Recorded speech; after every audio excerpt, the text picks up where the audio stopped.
Bonjour à tous et bienvenue sur la chaîne. Aujourd'hui, nouvelle vidéo où on va analyser le duel qui nous attend sur cette Volta 2025 entre l'équipe UAE menée par Joao Almeida et Juan Ayuso et Jonas Vingegaard, leader de la Visma Leaseback. Pour rappel, j'ai déjà sorti une vidéo complète sur le parcours ainsi qu'une vidéo sur mes pronostics pour le podium et mon vainqueur final. Ici, l'objectif, c'est de se concentrer sur l'affrontement en détail entre l'équipe UAE et Jonas Vingegaard. Donc, analyser dans quel contexte ces trois coureurs arrivent sur la Volta, avec quelle équipe, dans quelle forme, et qu'est-ce qu'on peut attendre de cet affrontement entre ces trois personnes. C'est parti. Donc, pour commencer, où en sont les favoris avant la Volta? Donc, Jonas Vingegaard, il sort d'un Tour de France, fini à la deuxième place derrière Pogacar. Donc, il va arriver comme en 2023, où il avait doublé Tour et Volta, assez fatigué, mais on l'a bien vu en 2023 qu'il avait un niveau assez suffisant pour s'imposer sur un grand tour, même sans être à 100%, quand Pogacar n'est pas là. Concernant Juan Ayuso, il a été de retour à la compétition sur la Classico San Sébastien, où il a été équipier pour Del Toro depuis son abandon sur le Giro. Donc la question qu'on peut se poser, c'est dans quel état de forme il va arriver. Mais la seule chose qu'on peut affirmer, c'est qu'il va arriver assez frais et beaucoup plus frais que Jonas Vingegaard. Concernant Joao Almeida, donc lui, il a abandonné sur le Tour de France après une chute à la huitième étape. Donc il n'a pas fait le Tour de France en intégralité. Donc la question, c'est comment a-t-il récupéré de sa chute et avec quelle fraîcheur il va arriver. Moi, je pense qu'il va arriver en forme. Il a pris le temps de se reposer. Et je pense que s'ils sont inscrits sur la Volta, Ayuso et Almeida, c'est qu'ils offrent des garanties à leur équipe et qu'ils seront au top de leur forme.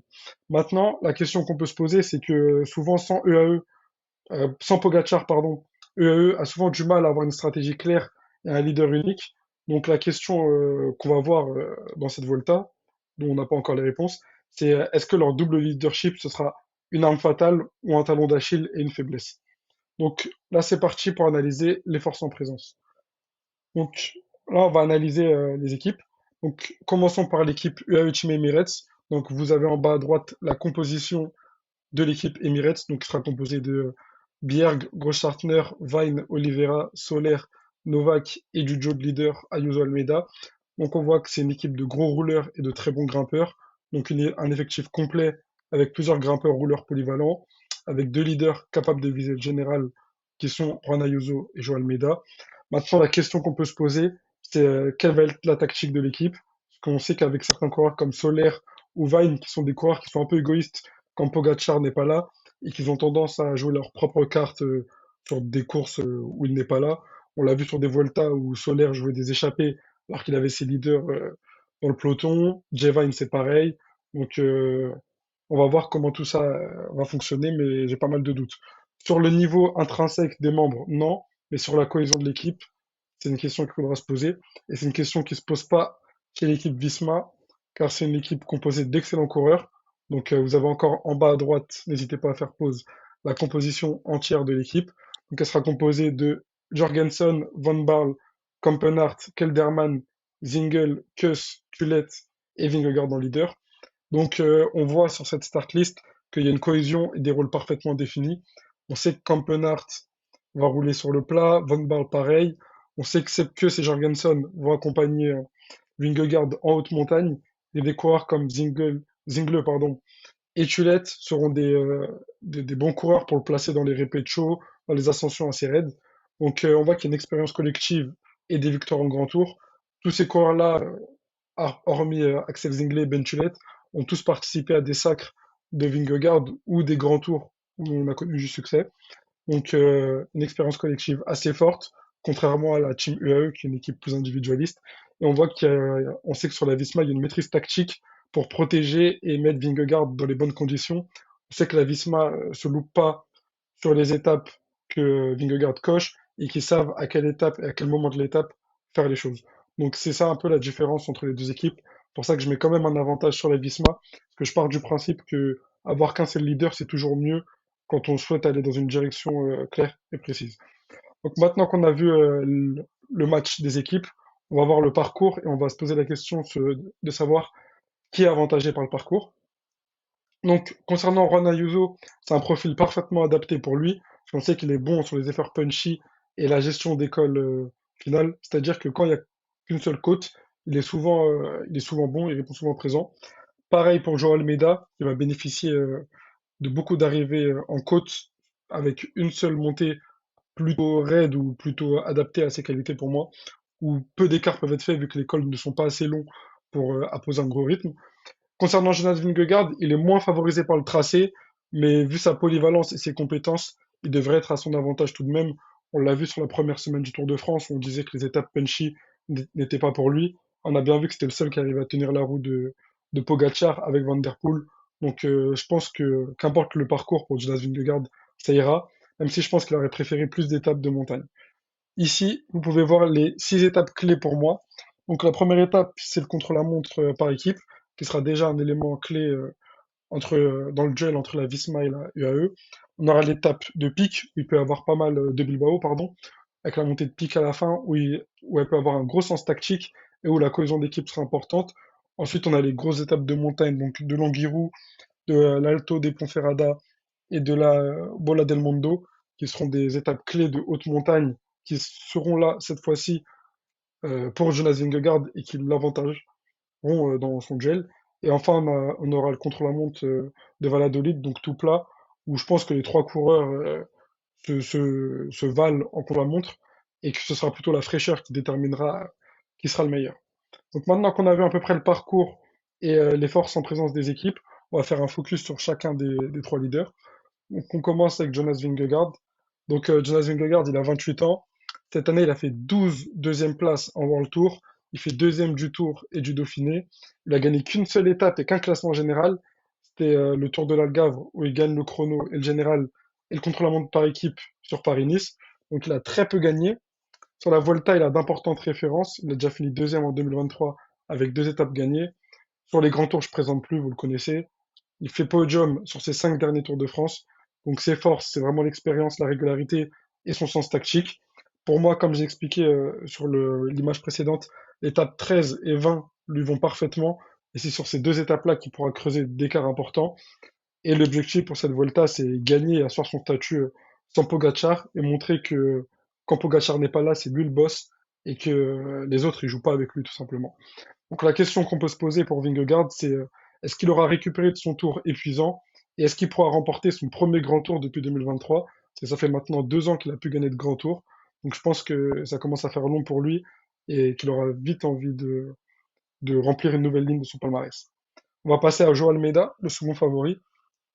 Donc Joao Almeida, il a un an de moins que Vingegaard, 27 ans. Il réalise une année exceptionnelle, vainqueur du Tour de Suisse, du Romandie, du Pays Basque, 3 tours World Tour d'une semaine. Il a gagné une étape sur Paris-Nice au sommet devant Vingegaard, donc ce qui montre qu'il a réalisé des progrès et qu'il est dans une forme étincelante. Il revient à la compétition après son abandon sur le Tour et l'étape 9. Sur la Volta, il a déjà réalisé 2 top 10. Il a abandonné pour sa dernière participation à la Volta l'année dernière. Ses forces, comme j'expliquais précédemment, c'est le punch, la constance, la régularité et la fraîcheur avec laquelle il va arriver, vu qu'il n'a pas fini son Tour de France. Donc le parcours, pour moi, il est idéal pour lui, même s'il y a peu de chrono. Après, vu que les trois coureurs se valent en contre-la-montre, qu'il n'y ait pas de chrono ou beaucoup, je pense pas que ça change quelque chose, mais je considère quand même que le parcours est idéal pour lui. Donc pour moi, son objectif cette saison, c'est de gagner la Volta, ou au pire, de finir deuxième, mais avec très peu d'écart avec Vingegaard, et montrer que c'est un des seuls coureurs qui vise le classement général qui peut se rapprocher de Vingegaard. Donc la question qu'on peut se poser pour lui, c'est Almeida aura-t-il récupéré de sa chute et aura-t-il la fraîcheur pour battre Vingegaard? Donc vous pouvez me dire votre avis en commentaire. Pareil pour la question sur Vingegaard. Et maintenant, on va passer au dernier des trois coureurs, Juan Ayuso. Donc, Ayuso qui a 22 ans, qui est extrêmement jeune, donc qui a déjà un palmarès exceptionnel pour son âge. Donc en 2025, il a gagné la Faune Drôme Classique, le trophée Longlia et Tirreno Adriatico avec une étape. Sur le Giro, il a gagné une étape avant d'abandonner, malheureusement. Il est revenu à la compétition il y a quelques semaines sur la Classica San-Sébastien, où il a réalisé une 39e place anecdotique, mais où le lendemain, il a fini deuxième d'une course beaucoup moins importante, mais où il a été équipier pour Isaac Del Toro. Sur la Vuelta, il a déjà fini sur le podium et meilleur jeune. Ses forces, c'est le punch, c'est un bon rouleur, et il est fort sur les dernières ascensions lorsqu'il n'y a qu'une seule montée dans une étape, tout simplement. Donc pour moi, le parcours, il est parfait pour lui, avec un contre-la-montre qui est aussi dans ses cordes pour le podium. Donc pour moi, l'objectif pour lui, va être de viser le podium, donc de montrer que c'est un coureur fiable, qui se rapproche des meilleurs malgré son jeune âge pour confirmer son statut, et enfin de gagner une victoire d'étape sur la Volta pour ouvrir son compteur en Espagne après avoir gagné sur le Giro. C'est très bien pour lui de concrétiser en Espagne, je pense que ça lui enlèverait pas mal de pression. Pour lui, il y a un enjeu plus important, c'est qu'on sait qu'il y a des instances, qu'il a une instance de départ par rapport à la rumeur avec Pogacar. Donc je pense que s'il veut rester chez l'équipe UAE, il doit prouver qu'il est aussi fort, voire plus fort qu'Almeida, et gagner la bataille interne et s'affirmer comme leader pour les prochaines années. La question qu'on peut se poser pour lui, c'est Ayuso, est-ce qu'il peut briller à domicile et s'imposer comme le leader naturel? Donc pour moi, Vingegaard, il part avec l'expérience, la régularité et un collectif solide, mais Almeida et Ayuso, ils vont disposer d'un parcours taillé pour eux. Après, il reste à voir la tactique UAE qui permettra de transformer cet atout en véritable menace pour le Danois ou en véritable flop. Donc maintenant, on va voir le scénario que j'imagine. Donc si vous avez vu ma vidéo sur les pronos, ce sera le même scénario. Donc je vois Vingegaard toujours à la première place, Joao Almeida deuxième et Juan Ayuso. Donc vraiment la clé du suspense, c'est qu'UAE devra éviter les tactiques floues et rester fidèle à un seul plan et surtout qu'ils devront dédier 100% du temps et des compétences de leurs équipiers au service du leader. S'ils veulent avoir une chance de renverser Vingegaard et de gagner, tout doit aller dans la bonne direction et dans le même sens pour que Almeida ou Juan Ayuso puissent s'imposer sur cette Volta. Donc je garde Vingegaard premier parce que je pense que la UAE va faire n'importe quoi, parce que je suis sûr qu'ils vont pas s'entendre. Je l'espère pour eux, mais je pense qu'ils vont pas s'entendre. Donc je vois quand même Vingegaard un peu plus solide qu'eux, avec plus d'expérience, une régularité, une équipe ultra rodée. Almeida, je le vois un peu devant Ayuso quand même, parce que je pense qu'il a plus de garantie et qu'il a plus de compétences que lui pour le moment. Et je vois Ayuso troisième, ce qui serait déjà un bon tour pour lui en soi, mais avoir la tactique de l'équipe UAE. Donc vous dites-moi ce que vous pensez de ce duel. Pensez-vous que la Team UAE peut faire la surprise et battre Visma, ou si Vingegaard va les atomiser et montrer qu'il y a vraiment un écart entre eux? Moi je pense que Vingegaard va quand même le faire, mais je pense que l'écart peut être un peu plus serré que ce que l'on pense. Ça reste à voir, on verra, c'est des coureurs qui feront la course, et on verra sur la Vuelta d'ici quelques semaines. Donc je vous dis à très bientôt pour la prochaine vidéo. À plus!